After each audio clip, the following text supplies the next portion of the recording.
Hi, everyone. My name is Brendan Stone. I'm the co-chair of the Hamilton Coalition to Stop the War, which is the organization that's sponsoring today's event. It's also being endorsed by the Canada-wide Peace and Justice Network. So we thank the network for their endorsement.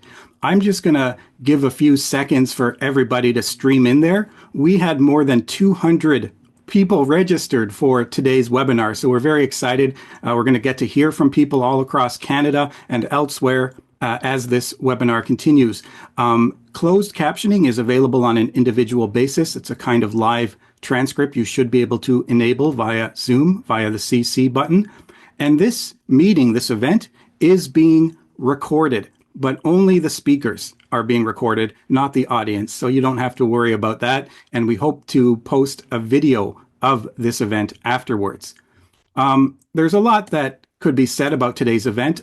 For those who are just streaming in, I'll mention again, my name's Brendan. I'm with the Hamilton Coalition to Stop the War, and I'll be your host for the event. This event, as you can see from the poster that's being shared on the screen, is Alex Tyrrell reporting back from China, as you know. He wanted to learn about what's going on in China right now, all of the developments, but also how to de-escalate tensions between China, Canada, and the West. Something that's very important as we see in that part of the world. There's a lot of tensions. We want to have better relations with China and other countries in the world, especially thanks to Trump's trade war and the threats to annex Canada. The interest in China and trade and partnership is greater in Canada than it ever has been. As an anti-war organization, we in the Hamilton Coalition to Stop the War have always promoted mutual respect with China, especially at a time when there is so much hostile talk that you can find.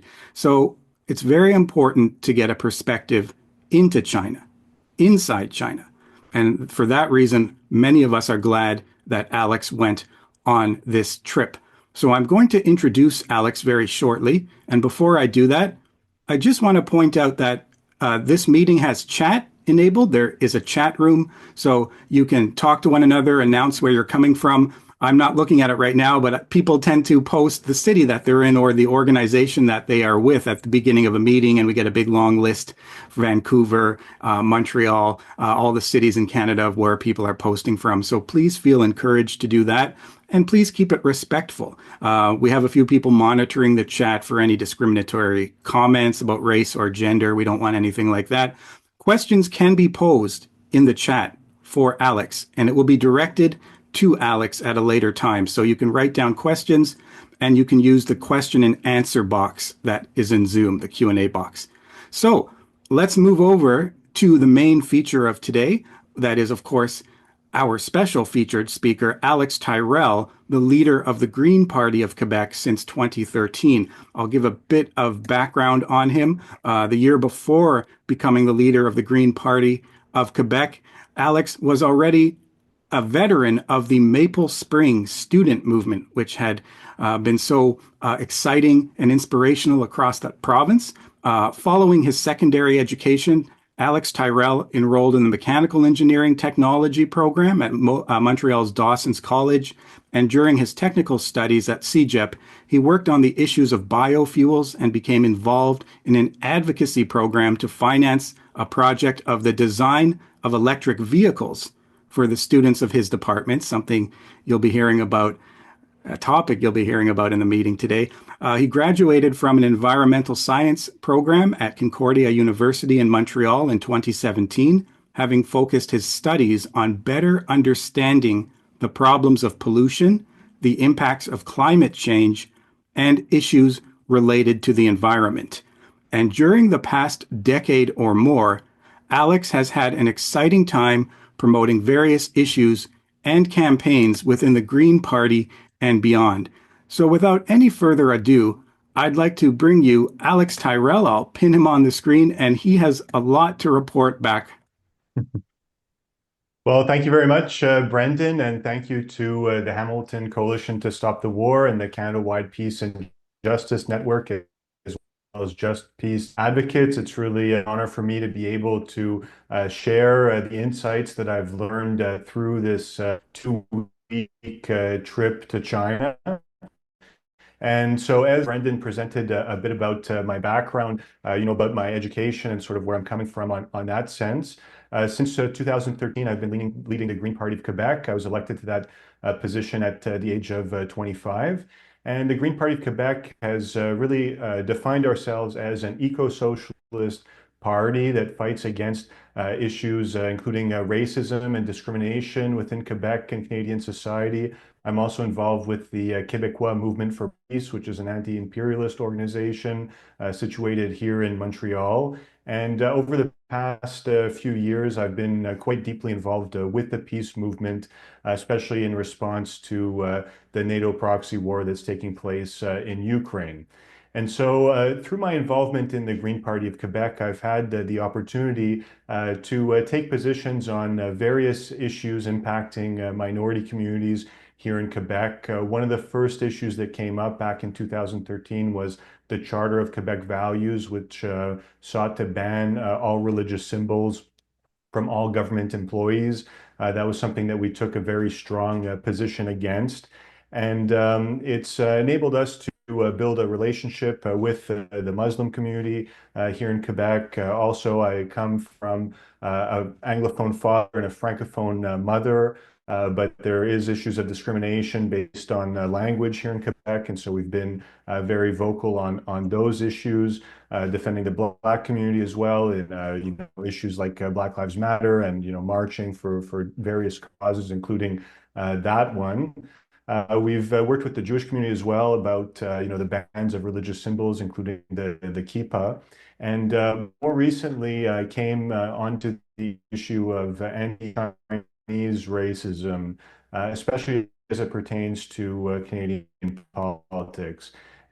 Last year, I started a series on my podcast called The Eco Mindset that was addressing the issues of anti-Canada in Canada. And of course, Canada has a very long history of anti-Chinese racism.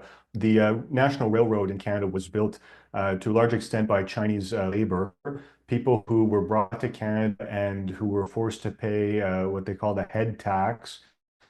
So basically, laborers that would come here and that would start off owing a large sum of money to the government. That went on for a certain amount of time, and then in the 20s, there was called the Chinese Exclusion Act, which essentially banned all immigration to Canada, despite the remarkable contributions that Chinese immigrants had in building the National Railway, which is something that really sort of defined Canada as a country and allowed us to do all sorts of development.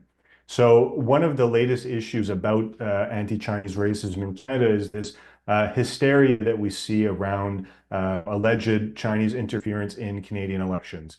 And what really struck me about that issue is that when you look into what the specific allegations are, they are often very, very marginal things. Like, for example, somebody with a Mandarin accent asking a question in a debate about Canada-China relations, for example, or people criticizing certain politicians in Canada who are anti-China on applications like WeChat, which is popular with a lot of Chinese people and a lot of Chinese Canadians.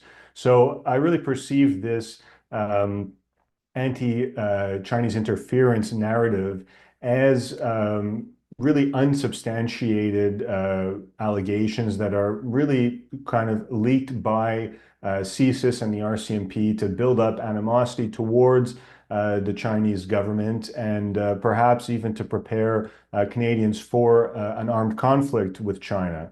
The Canadian government has sent warships and also fighter jets to challenge Chinese sovereignty over the Strait of Taiwan. And as a Canadian citizen, I find that it's completely ridiculous that our government is on the other side of the world doing these provocative actions, at times with CBC journalists on board who try and portray the fact that these ships and planes are being intercepted by Chinese planes and ships as somehow extremely aggressive. What is Canada doing on the other side of the world challenging Chinese sovereignty? So with all of this hysteria that we see around anti-Chinese racism and the impact on Canadian politics, the federal parliament last year adopted unanimously a bill about the Foreign Agents Registry Act, which basically says that anybody who is associated with somebody that's part of a foreign government and they are involved in Canadian politics could face up to a life sentence in jail for not disclosing the fact that they are associated with somebody. And of course, the word association is something that's very ambiguous, that's difficult to define. And it targets particularly Chinese Canadians because the government of China plays such a large role in in Chinese society that a lot of people have, family or friendship ties to people who work for the Chinese government. So it's one thing to have, such a registry for people who are lobbying on behalf of a foreign government or who are paid to do so, but using the language associated with is highly problematic. And on my podcast, I had interviewed a Canadian senator, Senator Wu, who's one of the most outspoken critics about this Foreign Agents Registry Act. And he told me that this bill is the modern exclusion act when it comes to Chinese Canadians. And it's about vilifying the participation of Canadian citizens of Chinese descent in Canadian elections. And if you look around at the representation of the Chinese community within Canadian politics, there's almost nobody that's from mainland China. There's people from Hong Kong and Taiwan, but people from mainland China who don't have exclusively negative things to say about the Chinese government are basically, pushed out of Canadian politics.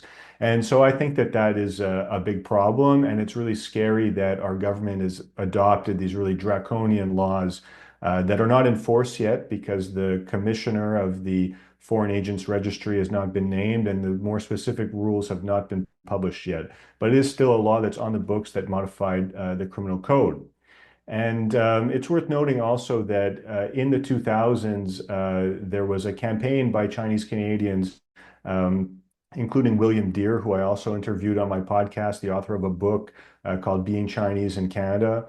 And people were able to mobilize to get the Harper government to apologize to the Chinese Canadian community for the racism associated with the head tax and with the Chinese Exclusion Act. And some reparations were even paid. So it shows the depth of this historic anti-Chinese racism that we have in Canada. There was a move to build better relations with China at one point, but over the past few years, we've really slid into a highly confrontational approach, both militarily and politically. And so for a long time, I had been very interested in visiting China. I mean, China is a highly developed society. It's one of Canada's largest trading partners, and it's made huge progress in terms of technology and innovation. China was excluded from the International Space Station, for example, and so now they have their own space station. Within a few years, the International Space Station will be coming down. It's reaching the end of its lifespan, and it's unlikely that Canada, the United States, will have a space station up immediately after that.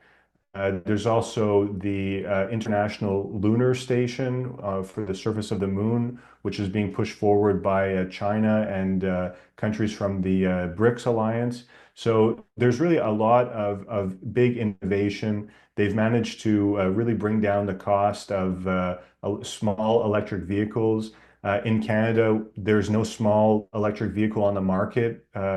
The only electric vehicles we have are large sedans and SUVs.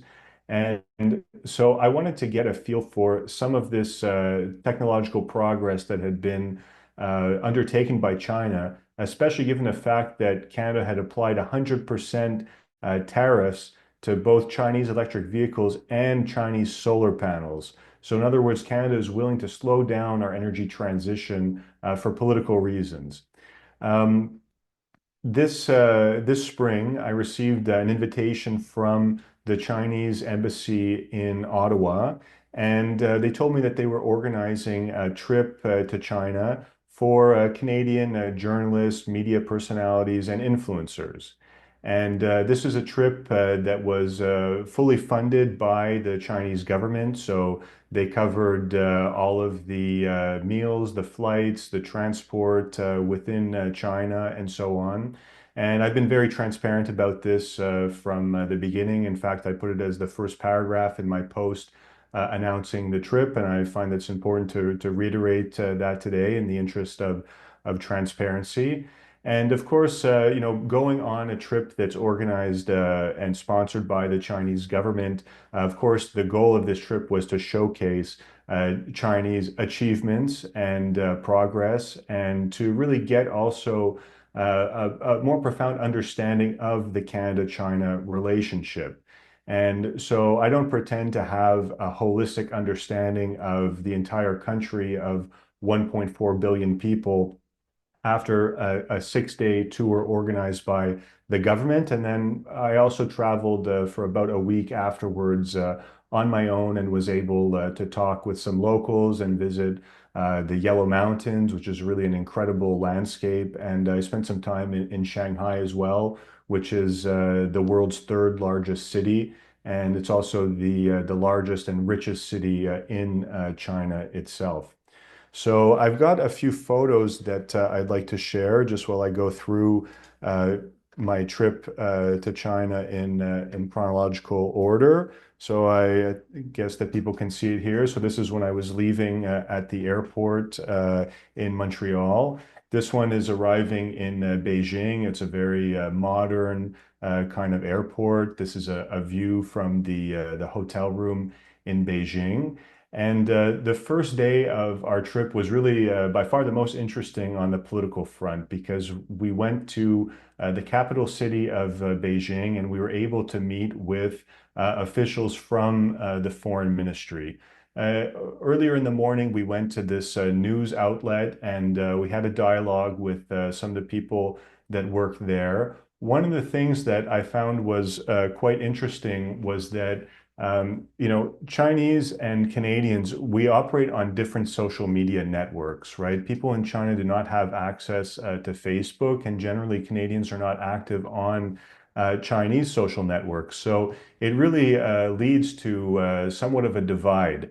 And it makes it so that, people from each side can have sort of warped perceptions of what life is like in the opposite country.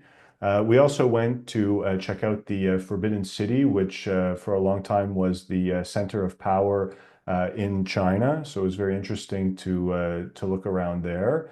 In the afternoon, they brought us to the Chinese Foreign Ministry. So this photo that you see here is the press briefing room. So every day there's a press briefing about foreign affairs. And we were lucky enough to be able to meet with the spokesperson of the Chinese government on foreign affairs. So for me, this was a huge honor to meet somebody who speaks on a daily basis about world affairs on behalf of 1.4 billion people. Really something that is really exceptional. And although our conversations with him were relatively limited, we did get to have conversations like this one over lunch with the Chinese Institute of Foreign Affairs. And the person who received us was a former ambassador to both Greece and Argentina for the Chinese government. We discussed issues including Taiwan and the way that the West is sort of using Taiwan independence to increase tensions with China. This is a meeting that we had again at the Foreign Affairs Ministry. The official we were meeting with, who's there, shown in the center, he's the Deputy Director for North American and Oceanic Affairs. He spent a lot of his career in Washington, D.C. And during this meeting, we got to touch on many of the hot button issues between China and Canada. For example, I raised the issue of the perception of a lot of Canadians have towards China because we're continuously being fed this anti-China narrative through the media.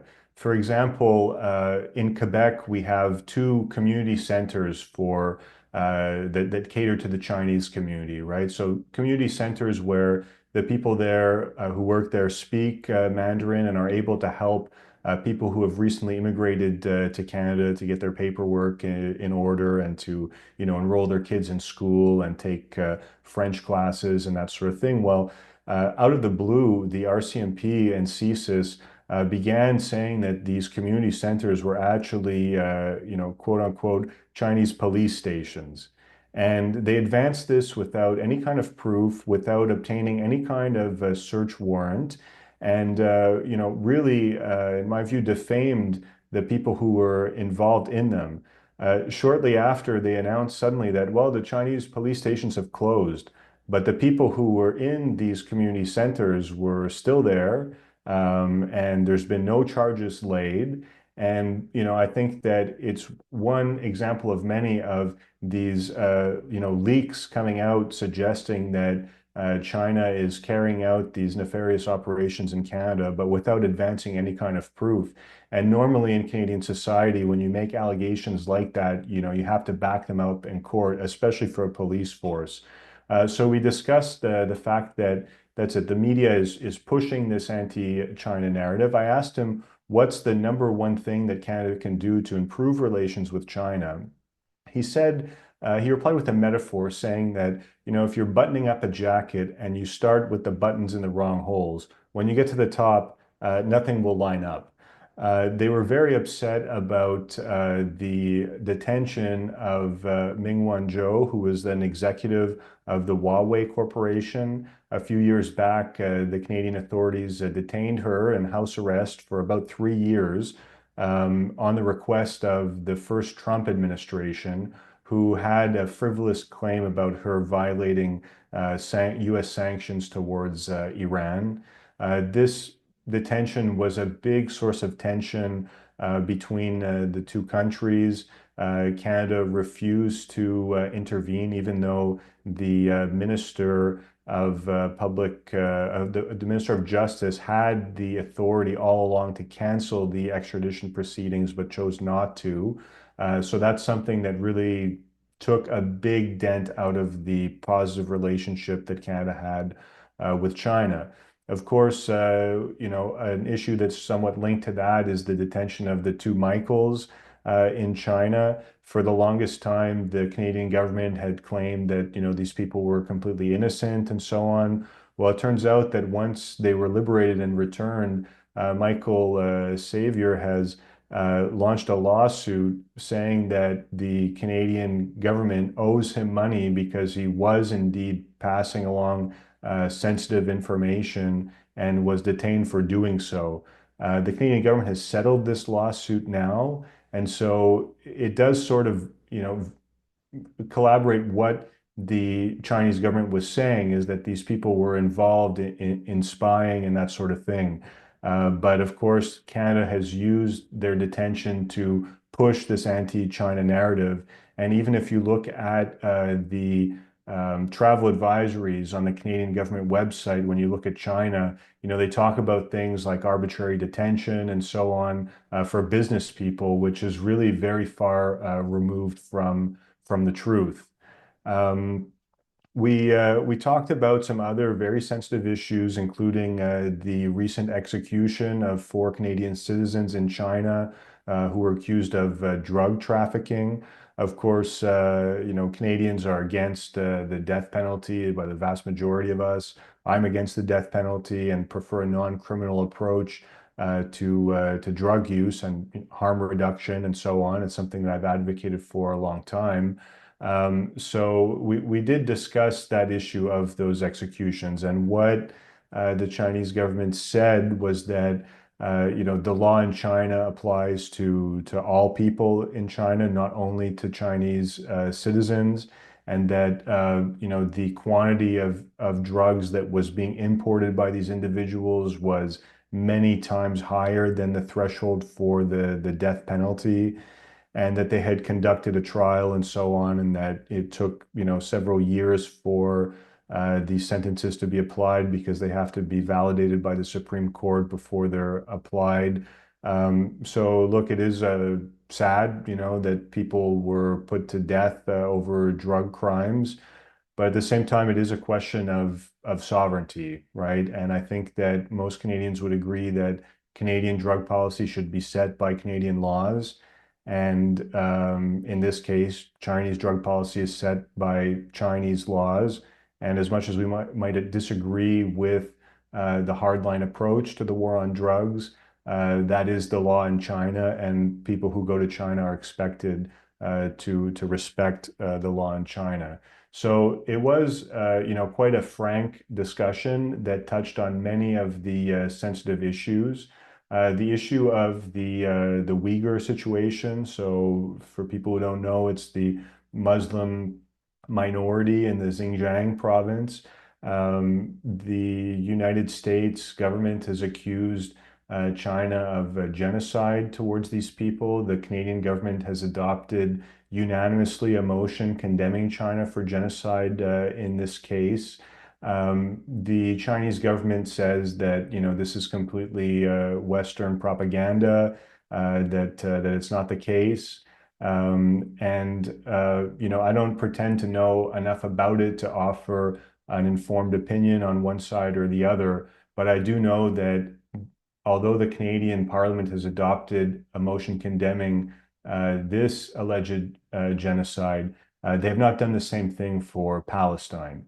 And Palestine, there's been, rulings of the ICJ that, point towards this being a genocide. We're seeing every day the bombs falling on children in Palestine. And so the Canadian government seems to not think that that is sufficient to label it a genocide and to impose sanctions. However, when it comes to China, there appears to be somewhat of a double standard because we do not see the same imagery coming over there. The Chinese government pointed out that the Xinjiang province is open to tourism and encouraged us to go and visit, something that I did not have time to do on this trip.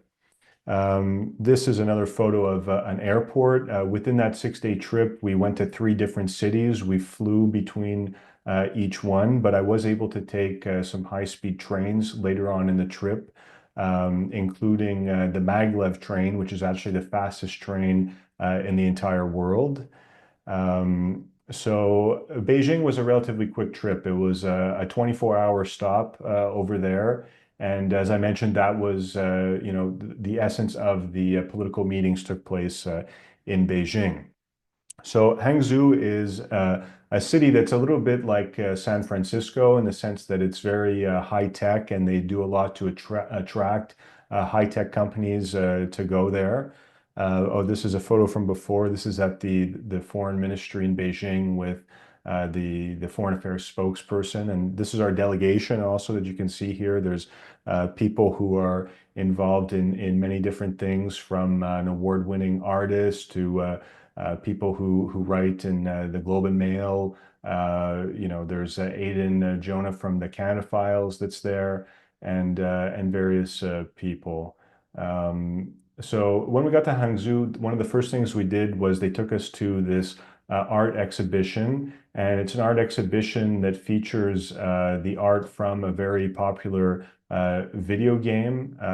I forget the name at the moment, but it's a video game that's completely viral within China and across the world. And it's based on a lot of traditional Chinese traditional culture. Here it is. The name is actually Black Myth. So it was interesting to see that. We also got to see the art school that was attached to this museum, and there was people with really exceptional talent that were doing paintings and drawings and that kind of thing. So it's nice to see that China is investing a lot of energy in arts and culture, and the preservation of their traditions. This was a kind of high-tech drone company that we went to see. You can see here that this drone is washing windows, and inside we got to take a look at these really huge heavy lift drones that they're manufacturing. there. That's a photo of me with one of them. In the evening, we went to see this night market, so we're able to look at some of the tourist attractions. This was the next day at an art museum. Um, so there was a bunch of elementary school kids that were there while we were on this tour, and this is some of them taking a selfie with Donovan, who was a member of our delegation. What was kind of interesting was that there was a lot of these young kids from elementary school that wanted to come up to us and practice their English. And I found out that about 15% of their marks in school are based on their English class. And it struck me that, these kids in China are actually learning more English in school than a lot of kids in French school in Quebec. So it was kind of eye-opening to see that, they've embraced bilingualism over there. And I think that Quebec also, according to Green Party policy, should have about 25% of instruction in a second language, whether that's English or an international language or even an indigenous language. That learning multiple languages is something that's very positive for children, and that's something that China appears to have embraced. We did a little art workshop here at the museum as well. This is us showing the different little paintings that we made based on stencils that were given to us at this art museum. This is another photo of our delegation here in an elevator. So you got the people from the delegation as well as some people that were showing us around. We got to eat a lot of different Chinese food. I made really an effort to try almost everything that was put in front of us. So really some very different foods. I tried some jellyfish, for example, some lotus seeds, snails, all kinds of different authentic Chinese food, which I have to say is quite different from the Chinese food that we get at Chinese restaurants in Canada and the United States. This is a photo of an electric vehicle. So we got a chance to go to Geely, which is one of the leading electric vehicle companies in China. And what's really incredible about the Chinese electric vehicles is that they manage to make them so cheap, right? Like you have some electric vehicles starting at $20,000. And this is incredible that they can make them so affordably. And it's also nice that these vehicles are actually quite small, which, as I mentioned in the introduction, within Canada and the United States, we don't have any small electric vehicles on the market. And another thing that I've got some photos a little bit later in the presentation, especially in Shanghai, is that they have very, very large bike paths, which they share with electric scooters of all different sizes of scooters. And so the car traffic is actually quite minimal compared to the bicycle and electric scooter traffic. This same company, Geely, had this drone on display, and there's all kinds of innovation like that. This is a photo of me in this semi truck. They told me that this semi truck that's electric but also has a gas engine can do 600 kilometers on a charge, and that includes towing the trailer. So that's something really incredible. The battery technology in China appears to be quite a bit more advanced compared to the battery technology that's used by the North American auto manufacturers. And I think that even Tesla is really a long way from having a product like this, assuming that it lives up to the technical specifications that they had at this display. This is a photo of us at the Geely dealership with our delegation. These are some of the different models of electric vehicles that they had on display. So they're very modern looking, and really they have a lot more choice of different brands and different models of electric vehicles there compared to here in Canada, where the selection is really quite limited. I noticed also that the cars, you don't really have big SUVs the way that you have here. Like kind of this would be like pretty much the largest SUV you would see. It's what North Americans would call like a crossover, but you don't see big SUVs that are really high off the ground and stuff like that. And really, if people have bigger vehicles, it's because they have a purpose for it, like a, a transport van or that sort of thing. People don't tend to drive ginormous vehicles for no reason there, like we do in North America.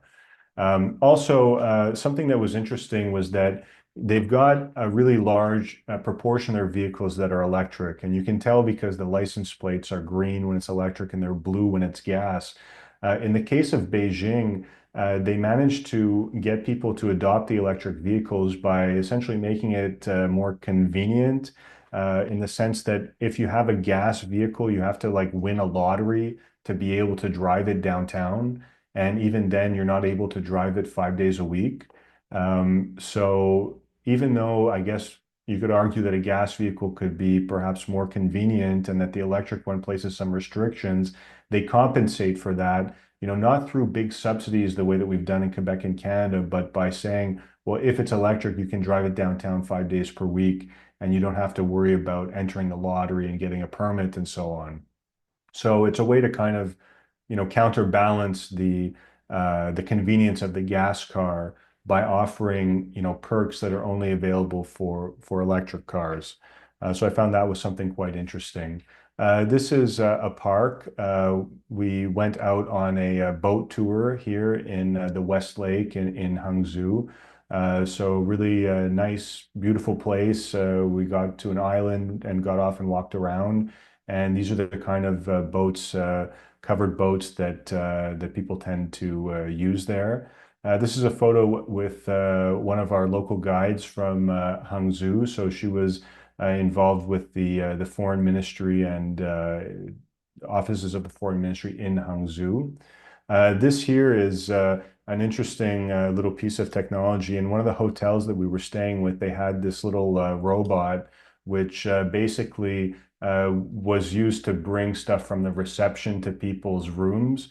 So it would go on its own and take the elevator and bring people their stuff. Anyway, just kind of an interesting little piece of technology. Okay, here's something very similar. This is a super high-tech port. Okay, this port is fully automated. So you can see that these vehicles that transport the containers have no driver. And they're going to these loading stations, which are also fully automated. So they have artificial intelligence that determines the order for which things should be, loaded onto the ships or removed from them, and where they should go and so on. So it's pretty incredible to see this whole thing with all of these vehicles operating without any operators, controlling these individual things. Apparently, at night, this whole thing continues working, and there isn't even lights that are required for it. The whole thing kind of happens on its own. So that's quite interesting. And this is one of the biggest ports in the world. They've got this section that's automated, and they also have an older section which is not automated. And they said that they were not replacing the old section because essentially it's already built. And you do save some labor with this automation, but not really that much, I guess, compared to the cost to build it. But it is interesting that they're able to have this kind of technology.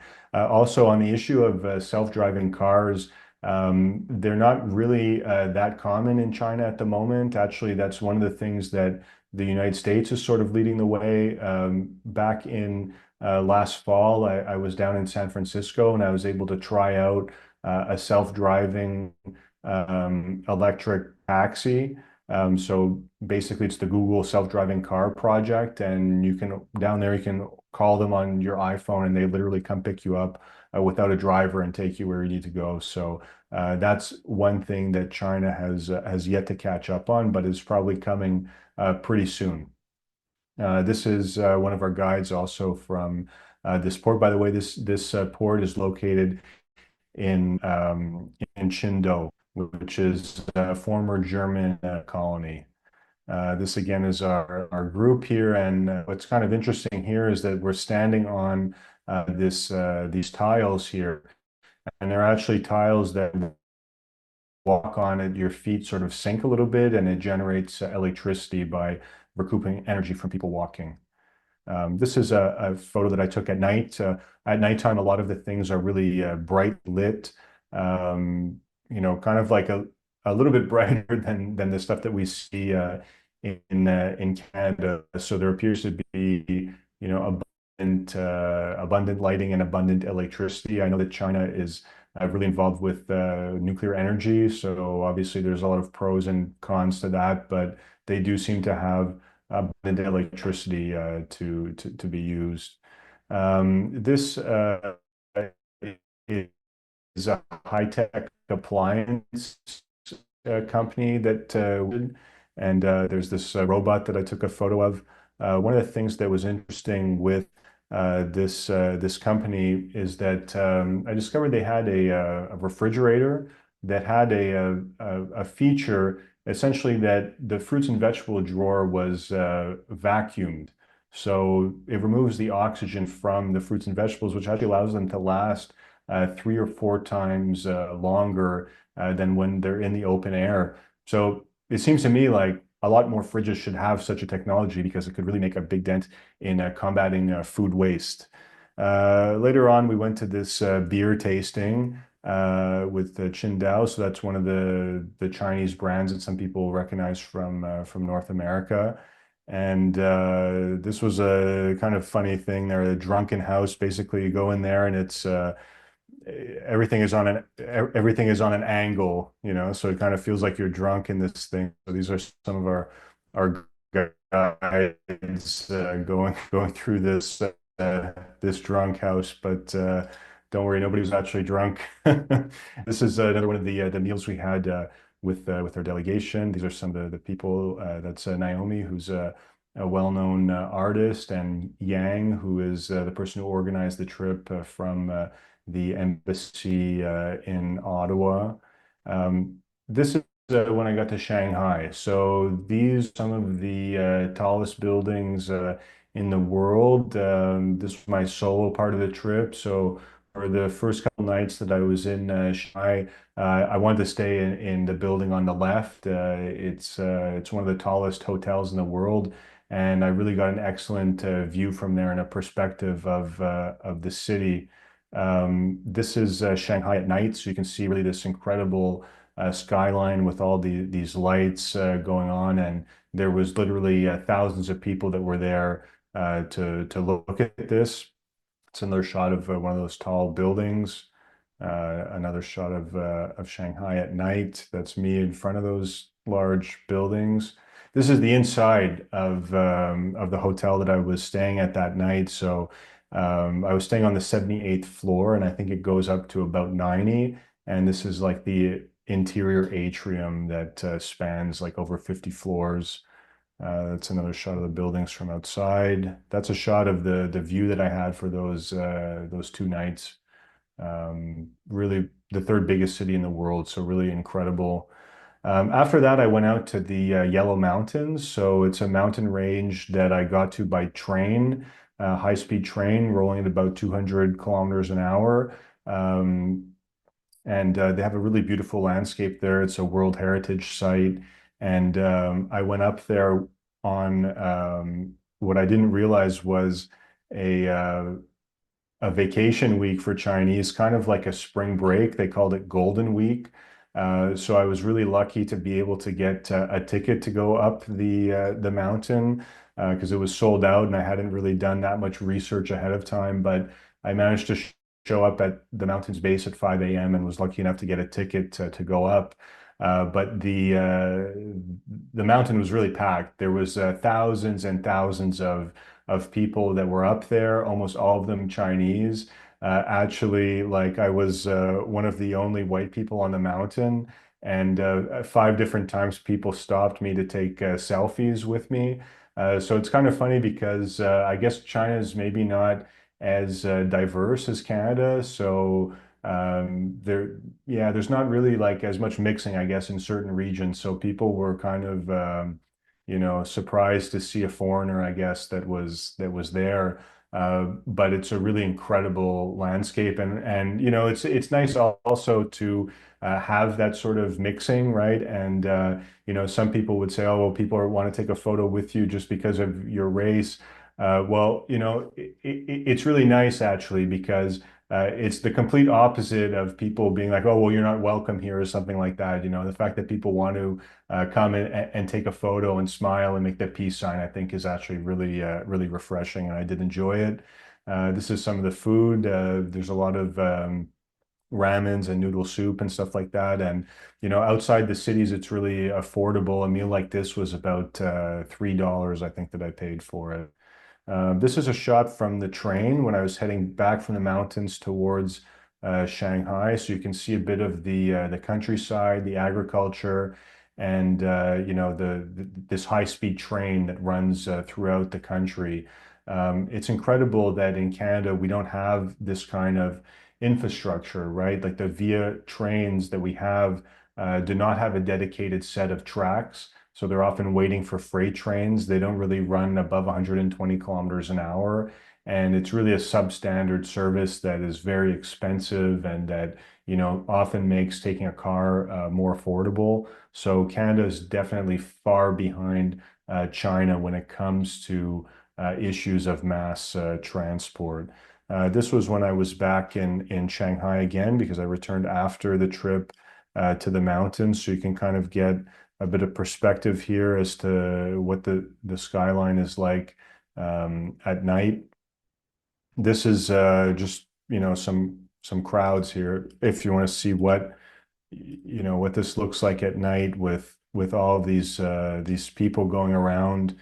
And one thing that was interesting is that there was, you know, quite a bit of police presence at these places. But one thing that was refreshing is that the police were not armed. So contrary to Canada, where even the police doing crowd control are heavily armed with handguns, it did not seem to be the case in Shanghai. You know, you have some officers here that were doing crowd control. In Shanghai, there was literally so many people in certain streets like this one. If you notice, the people on the left are walking in one direction and the people on the right are walking the other direction. So if you're going the wrong way, they'll tell you, you know, you have to switch lanes kind of.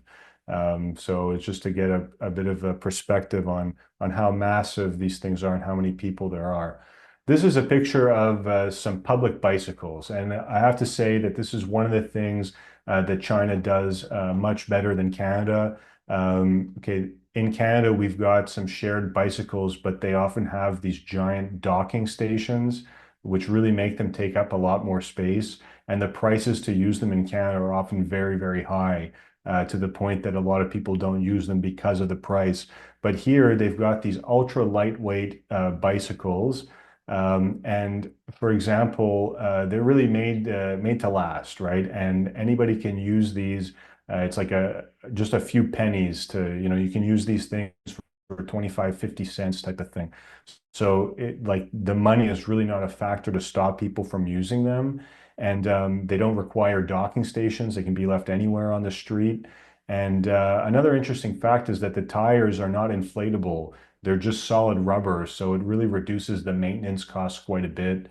And it makes at least the Bixi system that we have in Montreal look really inferior.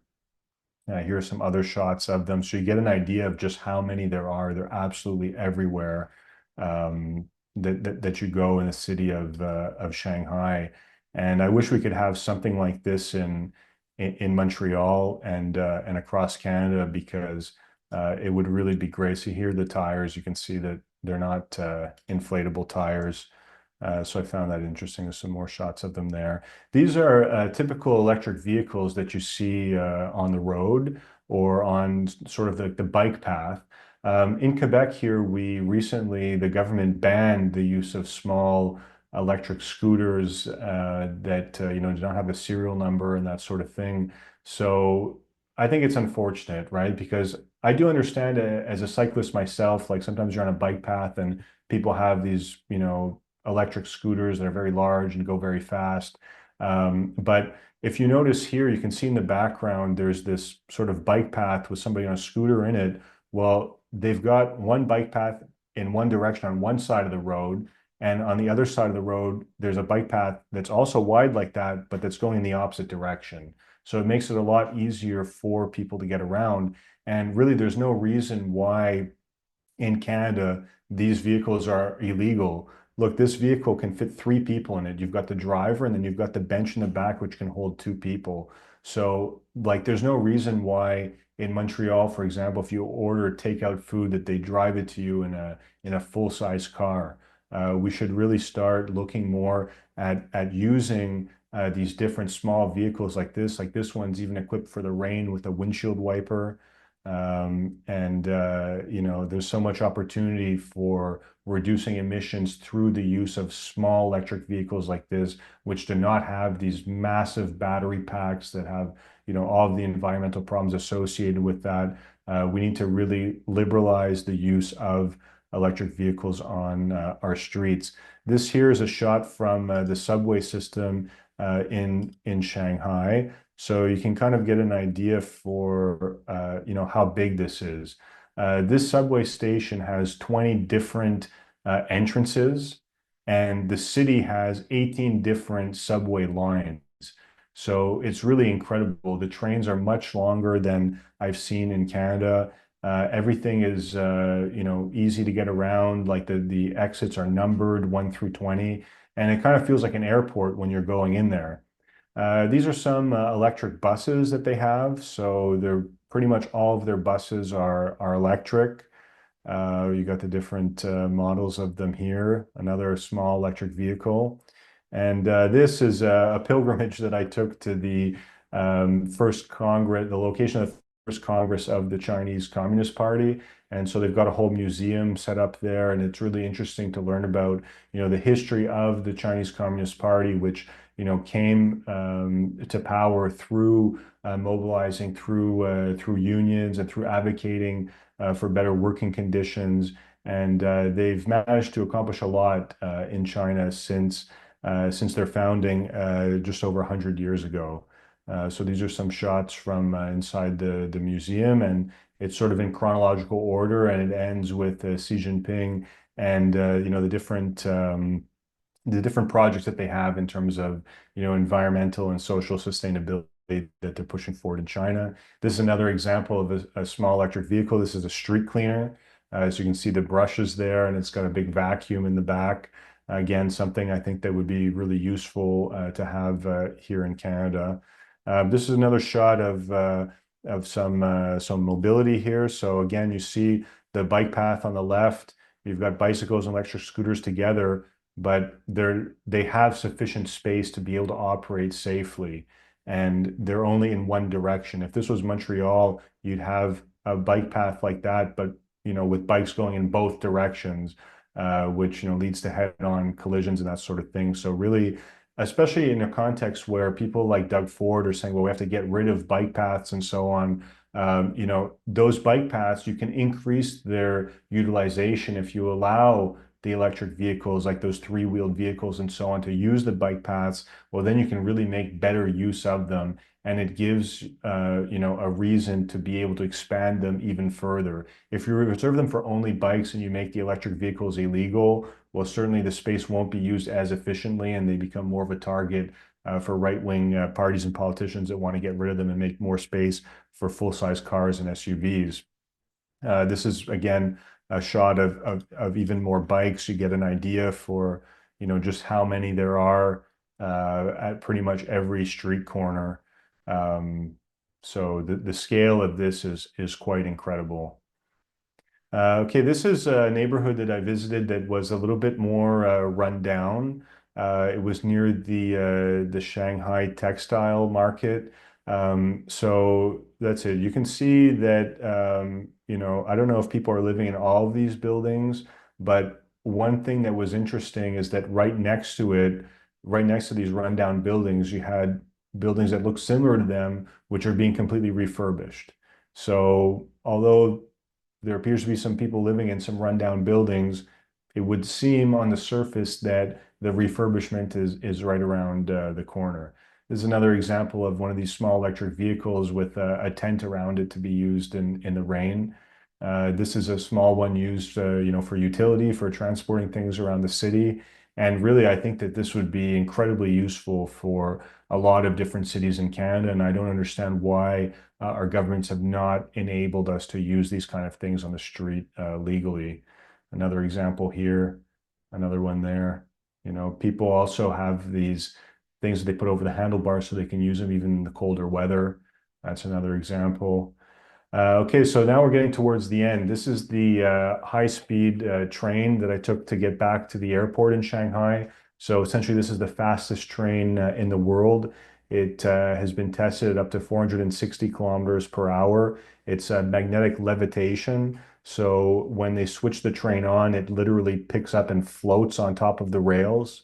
Um, when I was on it, they were operating it at 300 kilometers an hour. So it took, I think, 7 minutes to get from the subway system to the international airport.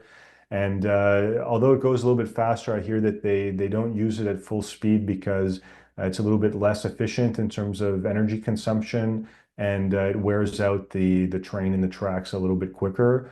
But for the moment, this is the fastest train in the world, and within the coming years, Japan is going to be unveiling a train that's, I believe, tested up to 600 kilometers an hour. And the track for that train will be quite a bit longer. This track is only about 30 kilometers long. So it's kind of a demonstration project, but it is up and running, and anybody can use it for a ticket. I think the ticket for this was like less than $5. But it was really an incredible experience to be able to ride the fastest train in the world. And I think that, just as the Chinese immigrants built the Canadian railway, I think that, Canada would have a lot to gain by working with Chinese companies to develop high speed or ultra high speed rail within Canada. If you think about it, a train that would roll at 450 kilometers an hour could get back and forth from downtown Toronto and Montreal in less than an hour and a half, which would completely knock out the airline industry for that connection. And of course, this is an electric train. The emissions would be greatly reduced. So Canada needs to move forward with these, high-speed electric train projects. The use of airplanes to get between small distances like Montreal and Toronto is absolutely horrible for the climate. And there's no reason that we can't achieve this in Canada. It's just a question of vision. And I think that that's one of the things that Canada could work with China to improve in terms of environment. That's another photo of that maglev train coming in to the station. You can see that the tracks are very different from a traditional train. This is, I think, one of the last photos in the slideshow, but basically, this is in Vancouver on the way back. So you see, they've got this concept of public bicycles, but they have these docking stations, which are completely useless. Like, there's absolutely no reason to have this docking station. Look how much space it takes up, They're able to fit such a smaller number of these bikes when using these giant docking stations, which serve absolutely no purpose. So I think that Canada also should, take an example from the Chinese system of having these affordable, basic public bikes that are available on pretty much every street corner, and that don't need to have these expensive and elaborate docking stations. So that's the end of the slideshow. I think, Brendan, if you could put an end to the screen share, that would be great. And I'd like to thank everybody for coming, and I'm happy to answer any questions that people may have.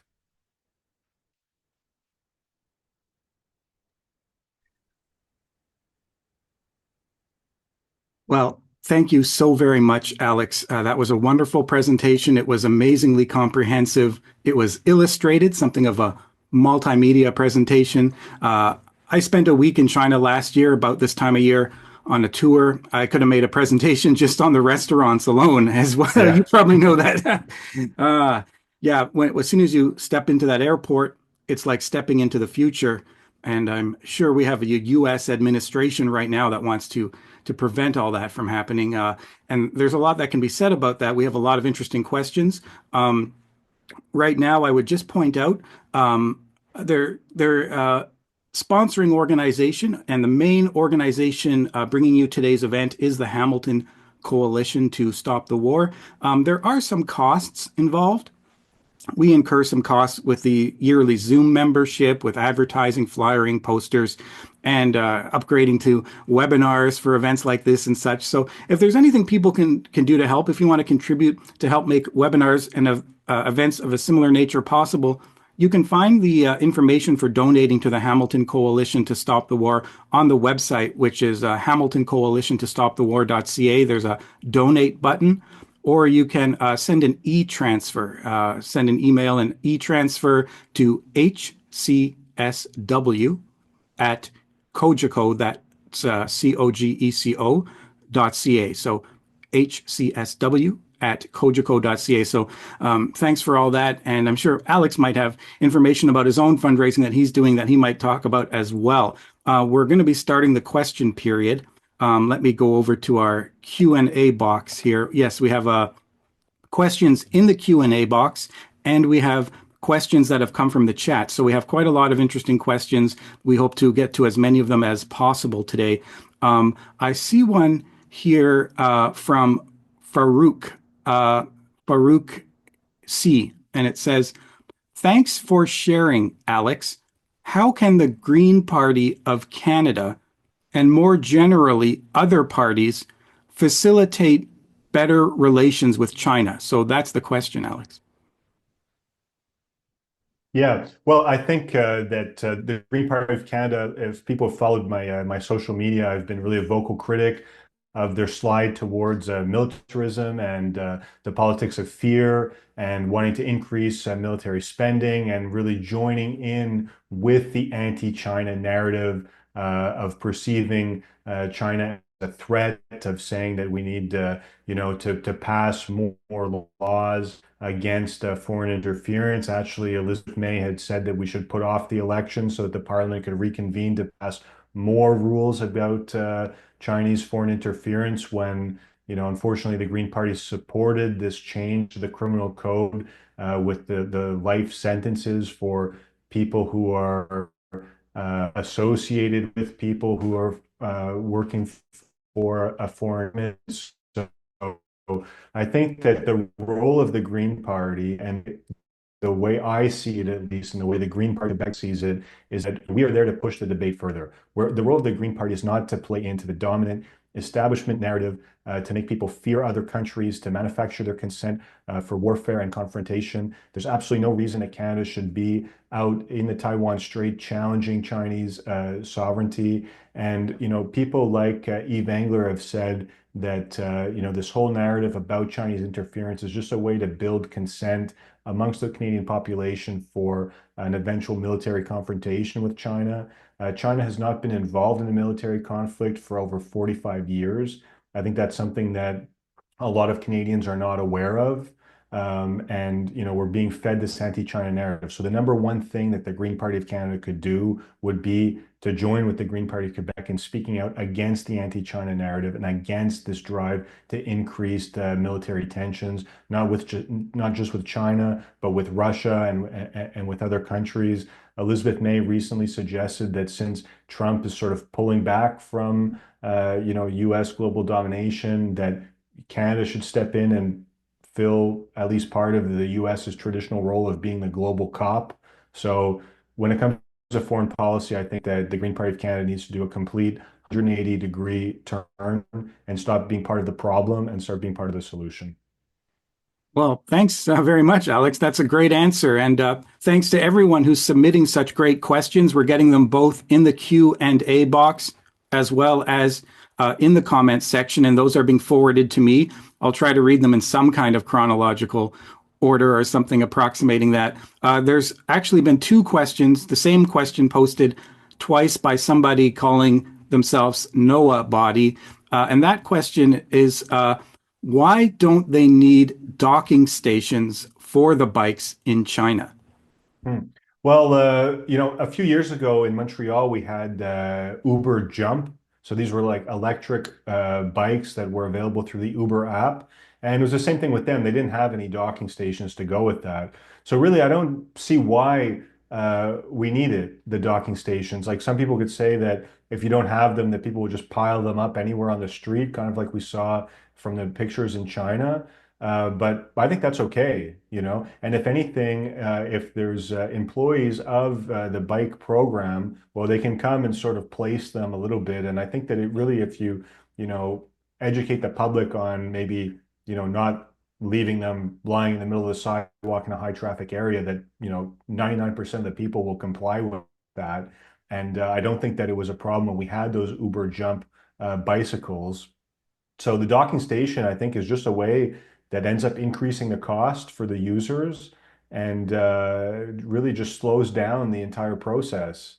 Like we need to make this as simple as possible, as accessible as possible. Those bikes, like they have like a little locking system on it that's battery powered. So when you scan the QR code with your phone, it, I guess, unlocks the back wheel. But it's really a simple mechanism. So that little tiny battery powered box can replace the entire docking station. Right. Well, that's quite a detailed answer. Thanks. You must have really noticed a lot with regard to the bikes and related technology on your visit to China. There is actually a number of related questions about environmental technology and bicycles and automation. I'm going to read you one of them, and then I'll get to some of the more political questions. Sure. There's a related question here from Evelyn. It says, how are they going to tackle the lack of jobs due to robots? Hmm. Well, that's it. There's more and more automation, right? I mean, China has access to a huge amount of labor, right? Like it's 35 times the population of Canada. And that's one of the reasons that they've become so sophisticated in manufacturing is that they have, people available and willing to work. So, I mean, I'm not sure how, the automation is impacting that workforce, but I would think that with the automation of certain jobs, that they will put people towards doing new jobs, new projects, and stuff like that. And regardless of automation, like for example in the port, where they don't have crane operators or drivers of the vehicles that move those things around. Sure, there's like a few dozen jobs or a few hundred jobs maybe that are freed up by that. But I think those people can be put to work elsewhere, right? Just like when it comes to Canada, when I've talked about shutting down the tar sands and shutting down the weapons manufacturers and the car industry as well, greatly reducing it. Those people can be given a job guarantee in the energy transition, in restoring wetlands and environmental conservation projects and so on. They can be given the option to be paid to go back to school to retrain. So I'm sure that, China will find, valuable and meaningful work to do for the jobs that are lost to automation. Thanks very much, Alex. There are other questions about environmental technology, but let's see. Here's a critical question from Louise. She asks, what about all the controls exercised on its population by the government, the corruption? Sorry, but some of the report feels naive. The number of population in Canada versus that of China explains the apparent lack of production efficiency. Right. Well, I mean, look, I don't pretend to have a holistic picture of China, right? One of the differences is that, in a democratic country like Canada, you have like competing visions of what the future should look like, right? There's a certain polarization in the society that comes from that. So you have, every 4 years putting into question of the direction that the country has taken, and you have sometimes people proposing really radical alternatives. You have people that get into power and want to dismantle the progress made from the previous administration. China is a little bit different. Like everybody seems to be working sort of in the same direction. And, these are two completely different systems, right? And each one has their advantages and disadvantages. And I really don't know enough about China to provide, a holistic understanding of the way that their political system works. But the sense that I have of it so far is that if people have ideas as to how the country could do something better, there is mechanisms to have those point of views heard. And the good ideas that come from the population generally end up becoming policy. But of course, it is different in terms of people's ability to come out and be openly critical of the government and that sort of thing. But they're two different systems with different values in different countries, and each one has its advantages and disadvantages. Well, thanks for that very considered answer, Alex. On the question of roboticization or automation, I would just say that China is not Mexico in the sense, the Mexico of 1990, let's say, where there's a lot of human labor to produce every product. There's a great deal of automation in the factories. They have, so-called dark factories that can operate pretty much without people, and it has a very high level of robots per capita in industry now, which they're now working with other countries like Mexico to increase their level of automated production as well. So it's not just that China can throw a billion people at production of something. Rather, they're using more automated and mechanized methods for producing things. Here's a short question. Didn't really come up in the presentation, but Ruth asked, did the Chinese mention their mega project to launch 1 kilometer wide solar farm into space? No, it didn't. It didn't come up. But a lot of those things are very interesting, right? And I've heard a bit about that solar technology, where essentially you could go into space and put like mirrors and bounce solar energy into solar panels that are located on the Earth's surface, and you'd really be able to harness a lot of energy through that. And there's some really interesting projects like that. I've also heard that in terms of nuclear reactors, that they've managed to develop a like a salt-based nuclear reactor, which doesn't use uranium as a fuel. Might potentially be a lot safer. There's also some reforestation projects in the desert. Like they've managed to, reforest an area apparently the size of Germany. So there's a lot of really like high tech projects like that, and there's a lot of really advanced research into green technology, and they've come a really long way. Like a lot of people would think that cities like Beijing or Shanghai would be full of pollution and have very low air quality. Actually, the air quality was pretty good. It was comparable to what we have here in Montreal, where I live right next to Highway 15, and there's often smog here. I mean, there's some smog in China as well, but generally, while I was there, like the air quality was not a problem that I noticed on a regular basis. Things have changed a lot in China, even since 2010, 2008. It's like a year in China is 5 or 10 years. There's a lot of other questions about technology related to the environment, and I'll get back to some of those early questions.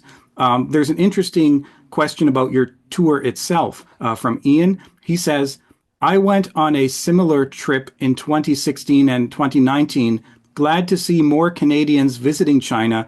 Did you receive any questions or get a chance to talk about Canada? I actually really enjoyed hearing the opinions of my Chinese hosts when telling them about local Alberta politics.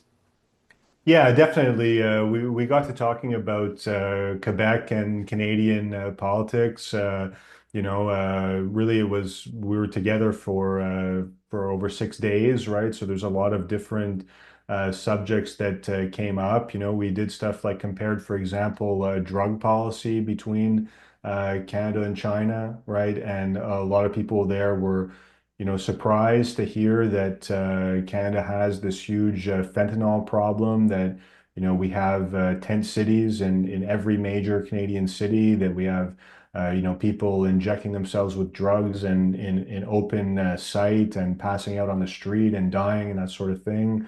Over there it's a completely different system, right? They don't tolerate drug use, and the entire time I was there, I didn't see any homeless people or any people that looked like they were in extreme poverty. However, I wouldn't say that poverty does not exist in China, right? I'm sure that there are people living in difficult conditions that are working long hours and that sort of thing. But it's not as visible as it is here in Canada, where, you know, everywhere you go, basically in a big city, you see some tents set up in parks and that kind of thing. So, yeah, there's certain things that are different. We talked a bit about Quebec independence, for example.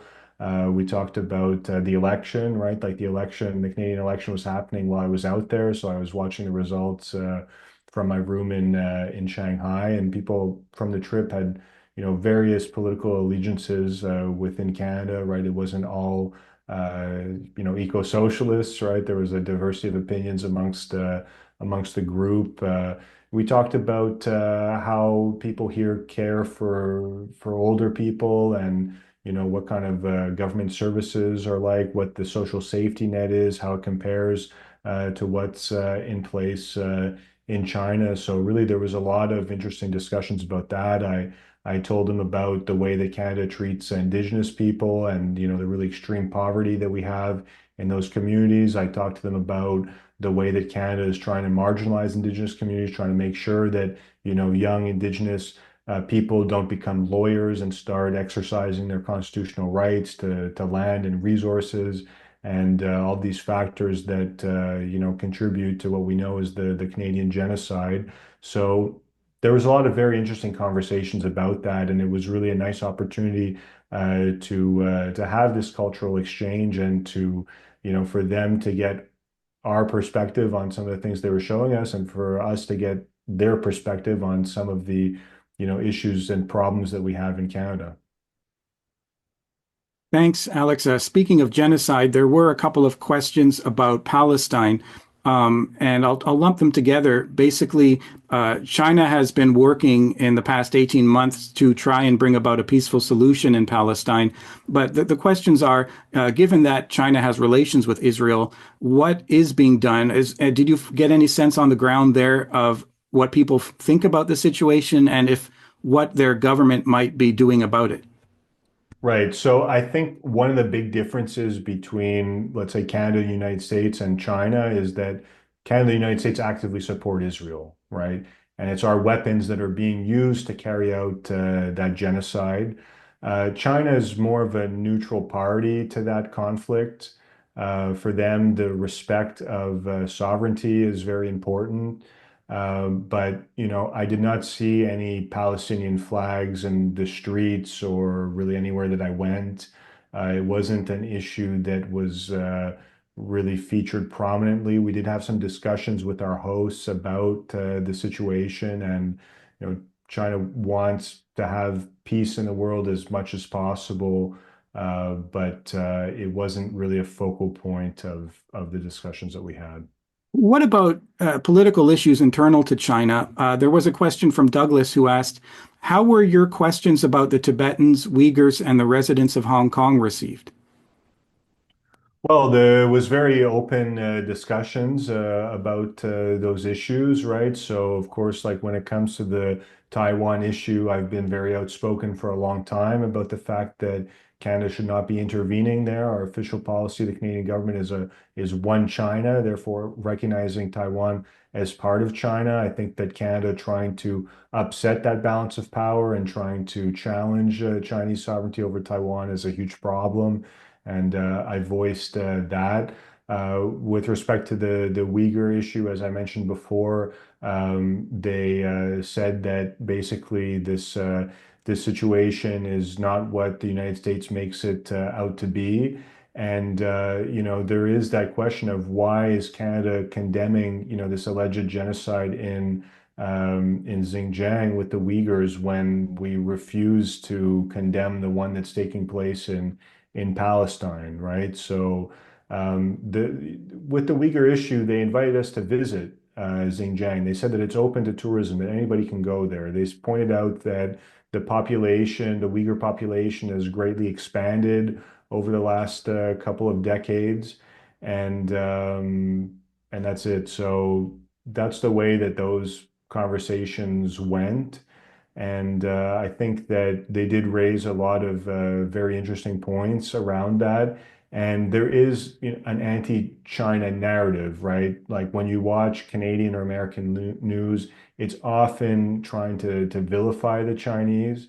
And so, like, I don't pretend to have like the answers to, these conflicts and what the situation is. I haven't been there, wasn't part of this trip.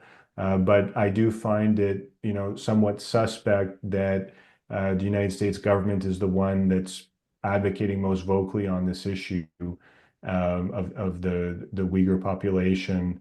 And so I think that the US line does need to be second guessed on that issue. It's certainly an interesting topic to investigate for the future.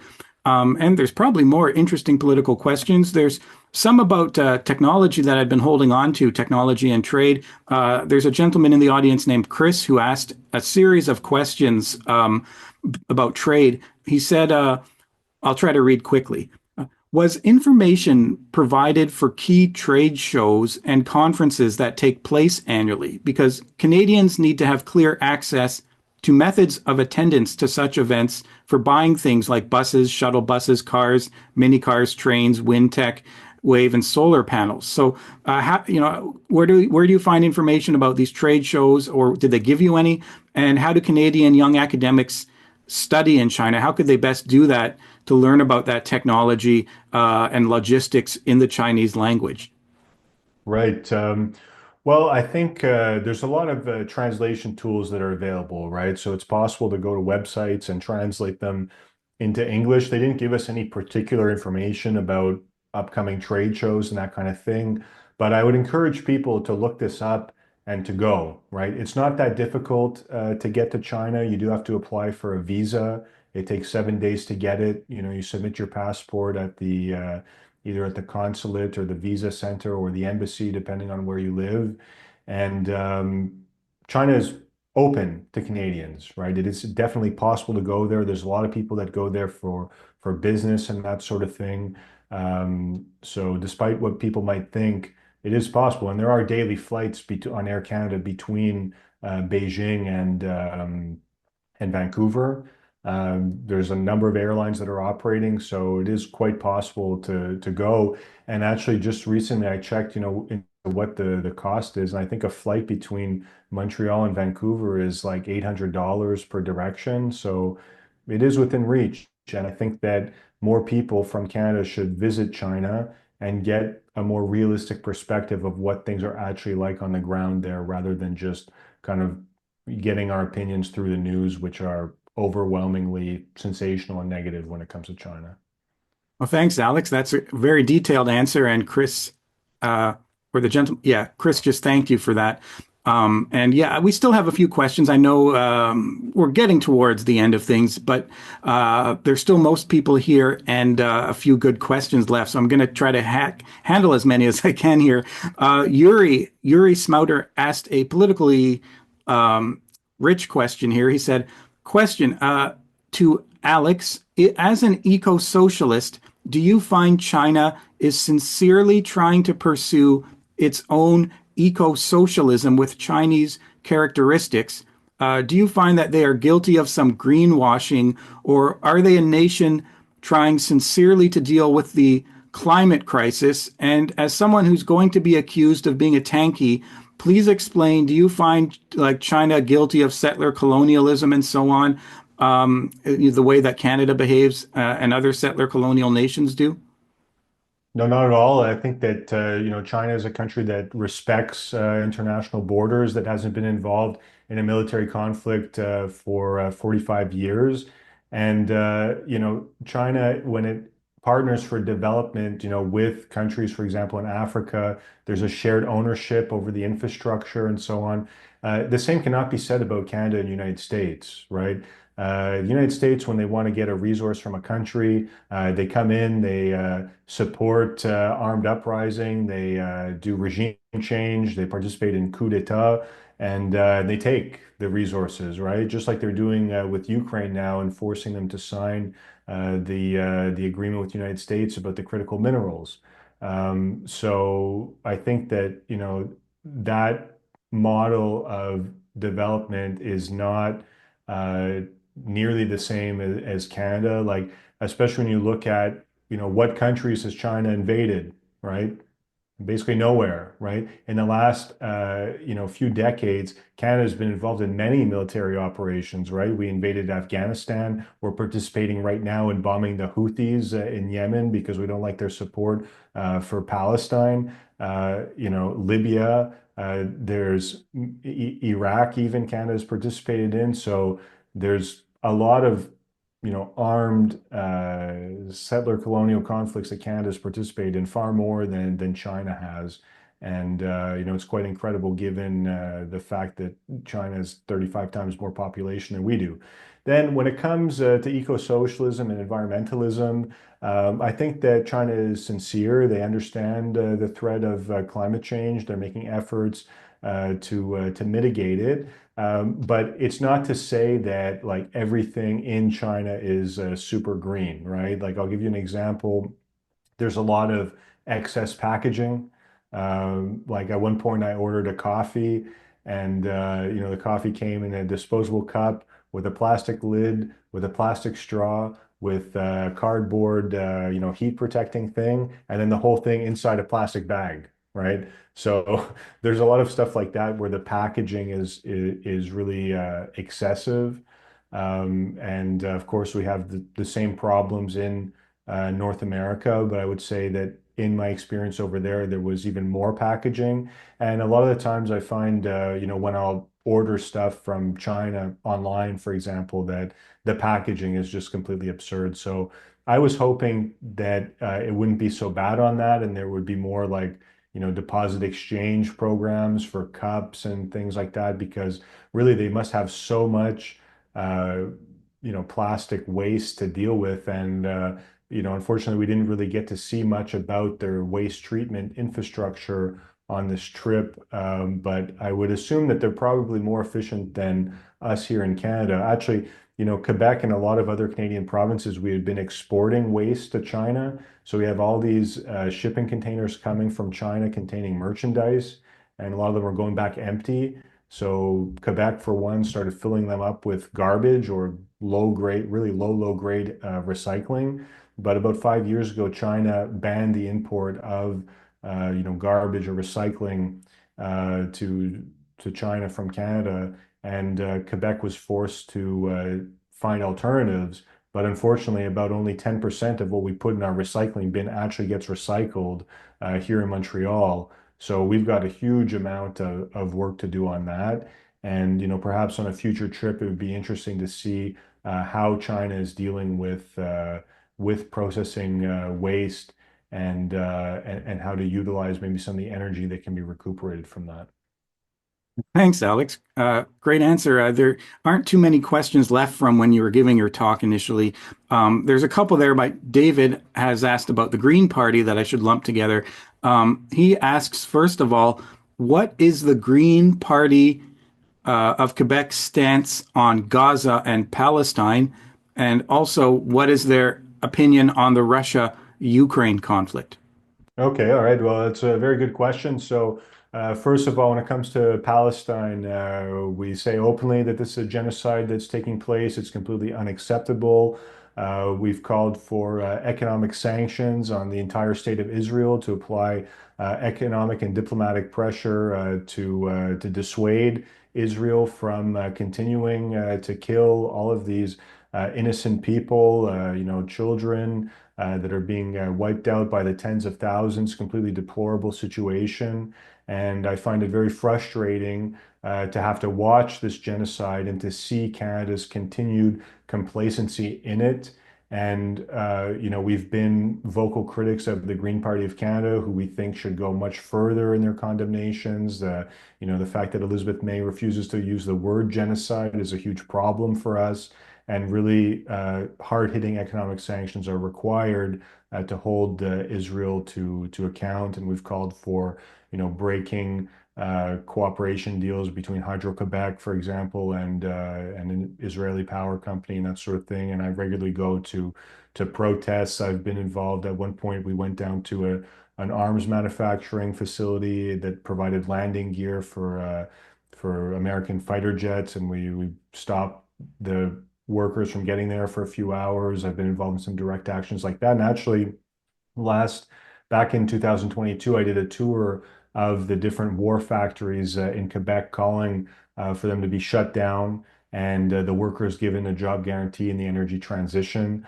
When it comes to the war in Ukraine, we've been outspoken since day one, since before even the invasion, condemning NATO's provocation of this proxy war and condemning, the U.S.-led policy, at least under the Biden administration, of all-out confrontation with Russia, completely counterproductive, complete waste of human lives, of resources, of money. We should not be contributing to the never-ending cycle of war in the world. World peace is an objective of Green Party of Quebec. It should be an objective of everybody. It's not something that's not realistic or that's impossible. It's possible if people work towards it. And the first step of that is being able to denounce clearly, without ambiguity, all of these abuses that are taking place in the world. And Canada has a foreign policy that's based on confrontation, escalation, and we have to worry also that this Canadian and U.S. government policy of continuous confrontation will not end well for us. Like we talked on this webinar about all of the manufacturing efficiency in China, for example.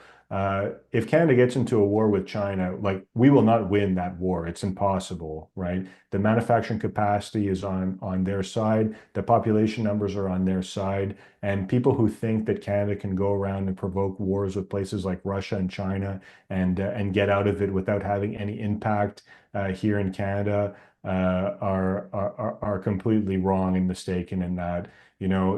Canada can go into Afghanistan and fight the Taliban and not really have any consequences here on Canadian soil, and not really have, life in Canada disrupted by that, even though it was the wrong thing to do. But thinking that, we should work towards a global war, World War III, because, we support Ukrainian sovereignty, or we support Taiwan's sovereignty from China.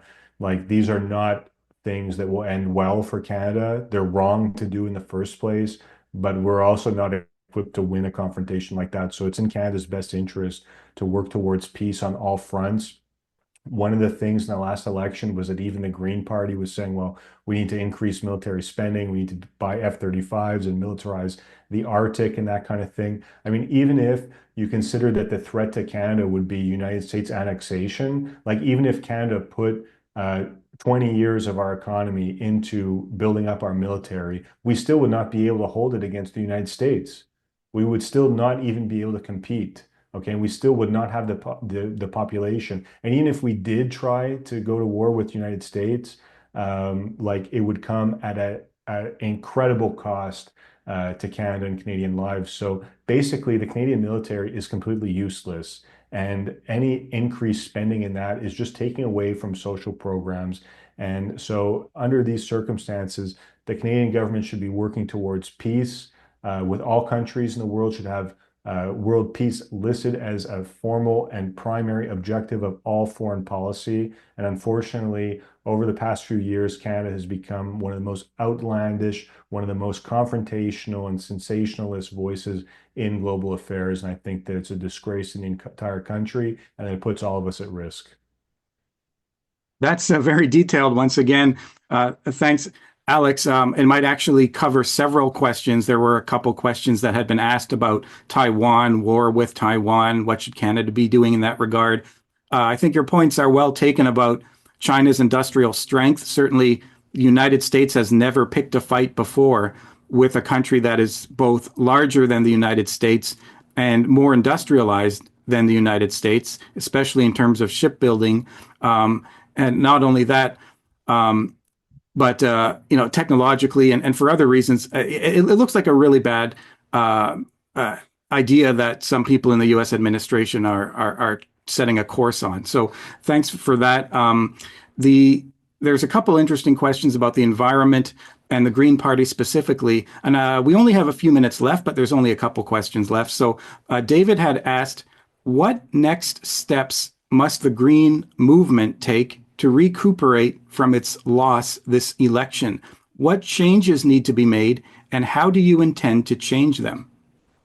Okay, well, basically, the Green Party of Canada needs a complete revamp. We need to have a group of left-wing people that are willing to put in time over the next few years to really overthrow the current leadership and clean house from top to bottom. I mean, this party has gone so far down the path of militarism, of eco-capitalism. Just this week, people who follow me on social media know that the youth president of the Green Party of Canada was seen as shooting a semi-automatic weapon while leaning on a NATO flag. This is somebody who's been trained by NATO Canada Association and their youth wing. So really, the party from basically the top down needs to be completely cleaned out. And that's work that I'd be interested in contributing to. Like I've put 12 years of my life now into Green Party leadership in Quebec, and I really hope that some progressive people can get together and take over the Green Party of Canada because right now it's going in the complete opposite direction of where it should be. And one of the things that's a little bit difficult is that well, Elizabeth May has a very strong personal brand and has a large group of loyal followers that really are not that critical of this radical shift that she's brought in terms of militaristic foreign policy and that kind of thing. So, my hope is that eventually people will get involved and will be able to change the leadership and change the establishment and bring the party back to its roots of being in support of nonviolence and peace and justice. But at the moment, like the Green Party of Canada is a huge embarrassment to the peace movement and to a lot of people in the Green Party movement, including myself. Yeah, and the Green Party of Canada is unfortunately in this similar company when you look at many of the European Green parties as well. And there are a lot of discussions happening right now after the current election that just ended about how to revitalize various political parties in Canada and labor movements as well. There's obviously a lot of work that has to be done at the grassroots to have any sort of alternative voices in this country. So it's looking like we're about to wrap up. There's only really one more question, an amusing question, if you have a moment, and it's just about your visit itself. The question is, how can you suggest flying to China to visit it when it has such huge impacts on the climate? And also, did you visit any organic farms? So that's the question. Yeah, look, the flying aspect obviously emits a lot of emissions. There's not much of a way to get around it, right? Like you can't take a boat to China, you can't take a train. So unfortunately, there was a lot of emissions created by my trip over there, and that's a point that's not lost on me. But I think that given the importance of Canada-China relations and of avoiding any kind of military conflict between the two countries. And also, the fact that Canada can really gain a lot of environmental technology by cooperating with China. I think that those are ways to offset the emissions from my trip out there, but I really wish that there was a more sustainable way to get around the globe. And I've actually avoided a lot of travel in the past, because of the emissions. But at some point, I think that, the other advantages to this trip outweighed the negative consequences associated with the emissions. We didn't really see much agriculture on this trip. It was mostly focused in cities. We did go to a winery at one point, but definitely those are things that I would like to look at on a future trip is, how their agriculture functions, how they manage to feed 1.4 billion people, and, what kind of sustainable agriculture models they've practiced over there. Because I have read that, they have things like industrial farms that are in like high-rise buildings and stuff, where the waste can be concentrated and treated perhaps better than out in fields and that kind of thing. Like here in Quebec, one of the issues we have is that animal agriculture is often located next to freshwater lakes. and of course the pollution from the animals ends up in our waterways. So I would really be interested to see how China manages to feed so many people. And I think that also the diet there is a little bit less dependent on meat. Like you'd have some meat in dishes, but in smaller proportions to what you see in North America. So that's probably one of the ways that they manage to cope a bit. And I've heard also that they have a target of reducing meat consumption even further. So th those are questions that, I look forward to answering after a future trip. All right, Alex. Well, in terms of getting the most from your visit to China, I know you've written some accounts, some brief updates while you were there, and you posted them on social media. And of course, you have a website where you blog these kind of encounters and also make articles. So, my question is, if people want to get updates on this or perhaps read some comprehensive write-up of this trip and tour afterwards with photos and such, where can they go to get this information? I would say the number one place is my Facebook account. People can follow me there. I've got Twitter as well. And I just literally got back yesterday, so it's the first interview I'm doing upon my return, but I'm going to do some other ones, and I'll probably produce a podcast episode as well with, different video clips that I took on this trip. And that's it on my Facebook right now. You can look back to, for example, the post that I wrote up after the political meetings and that kind of thing, and there's quite a bit of information available there. If people are interested in support my work, well, first of all, I want to echo Brendan's call to donate to the Hamilton Coalition to Stop the War, who was nice enough to host this event in collaboration with the Canada-wide Peace and Justice Network and Just Peace Advocates.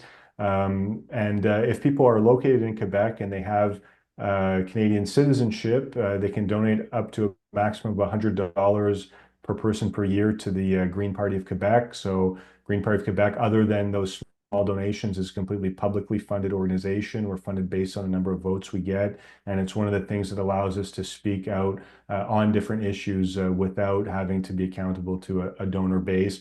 But it is possible to donate up to $100 to the party for people who live in Quebec.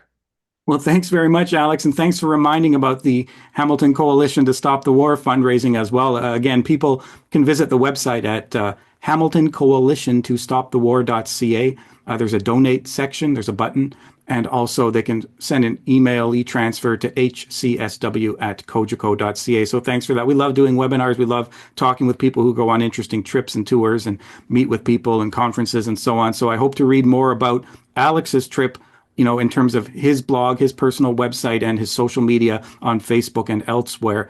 And of course, his YouTube program as well, where he interviews guests and has a studio. It's great. So thanks again. Thank you so much, Alex. And thanks to everyone who came and made this an interesting and fun event. And, maybe we'll be able to do more things like this if more people go on interesting tours. Just in terms of the political questions that were asked about Palestine today, I've been asked to make an announcement at the end of this, which is now, concerning pro-Palestine activity in Hamilton. I've just been asked to mention that the Hamilton Coalition to Stop the War is going to hold a peaceful protest at the annual Negev dinner in Hamilton on Thursday, May 29th at 5 o'clock p.m. at the Liuna station at 360 James North. That's May 29. The tax-deductible $250 a plate banquet, which is organized by the JNF, the Jewish National Fund of Canada, which recently had its charitable status removed by the Canada Revenue Agency, thanks to the tireless work of many activists, including Jewish activists. This dinner is going to raise funds for the apartheid Israeli regime, which is conducting a genocide in Gaza. So Palestinian solidarity organizations and like-minded groups are welcome to co-sponsor and or endorse the protests. So I imagine this is something to keep up with on the Instagram and Facebook pages of the Hamilton Coalition to Stop the War. So I'm pleased to make that announcement, and I was especially pleased to have Alex here and members of many Canadian peace organizations in the attendees section asking questions. So a video of this will be released later on. We'll put it up on YouTube for everybody that missed it. So thanks, everyone. Thanks for coming. Thanks for our help from Kevin and Liz, who helped manage the comments, the chats, and the questions coming in. So thanks, Kevin and Liz. And that's great. We'll see you on YouTube, and we'll see you on Alex's blog. So bye-bye. Thanks, everybody.